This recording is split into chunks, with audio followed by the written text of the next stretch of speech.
This is my daughter's 95 Buick LeSabre. It's got the 3.8 liter V6 in it. And she's complaining about the engine missing at highway speeds. And so here's what's going on. You can even create the problem at in neutral. You can elevate the RPMs a little bit and it's fine. But when you really go to about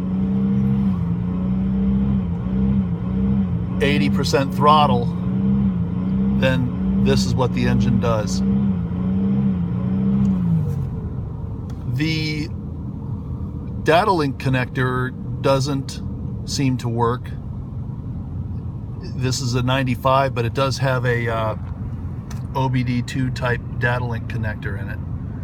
So I can't pull the codes, and so I'm just wondering what you guys would suggest. Oh, just by way of a little history, about 6 months ago, I replaced the upper and lower intake manifold gaskets, spark plugs, plug wires,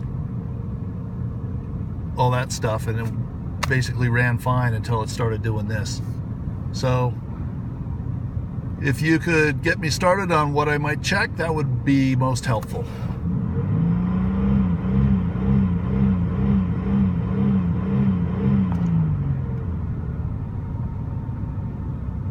And it comes back down, the idle is fine.